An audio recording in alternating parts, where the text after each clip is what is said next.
Greetings and salutations. Thank you for lending an ear to The Voice of the Times this Tuesday, April 20, 2021. For today's editorial, the travesty of a basketball game that was played in the Vismin Super Cup in Cebu last week has set off alarm bells over the resurgence of game fixing in the country's most cherished sport. For some unfathomable reason, the players for the Siquijor Mystics and ARQ Builders Lapu-Lapu City Heroes appear to have developed a phobia for scoring baskets during the game, missing easy shots, and committing almost comical errors. One player shot his first free throw with his right hand and the second one with his left. Others bounced the ball off the backboard instead of aiming for the hoop. The two teams only converted 4 of 29 tries from the free throw line, a dismal performance for a professional basketball team. There's more. According to one report, Siquijor's players were giving their opponents all the leeway to score. They would also wink in the direction of the Heroes bench after missing baskets. Lapu-Lapu was leading 27-13 at halftime, but the two teams never returned to the court for the second half. The officials called off the game, citing a power outage at the venue. Nobody doubted, however, that the real reason was that the officials wanted the charade to end. The following day, the league announced it was banning the entire Mystics team and levying fines and suspensions on the Heroes' side.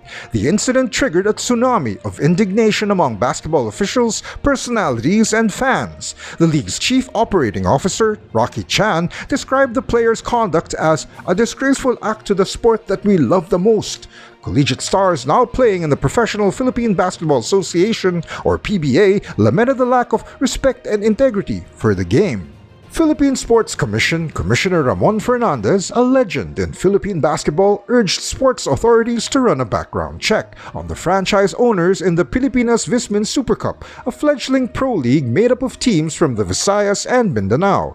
Games and Amusements Board, or GAB Chairman Abraham Mitra, announced that the board was launching an investigation after he reviewed video clips of the game, which he described as farcical.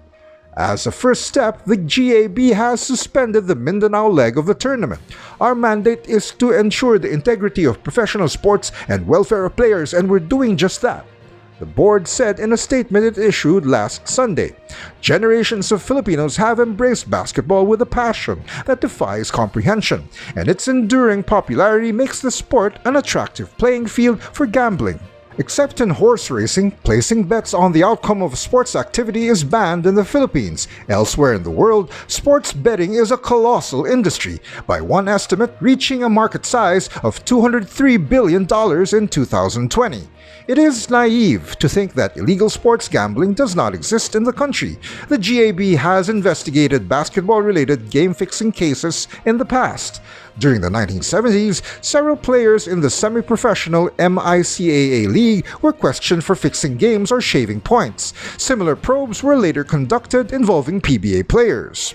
Game fixing and point shaving appear to have infected even collegiate basketball. Claims of rampant courtside betting in the National Collegiate Athletic Association and University Athletic Association of the Philippines were looked into, but no charges were ever filed. A breakthrough of sorts in the campaign against illegal sports gambling may have been reached last week, after the Department of Justice said it found probable cause to charge 17 individuals in a game-fixing and point-shaving scandal that scarred the Maharlika Pilipinas Basketball League.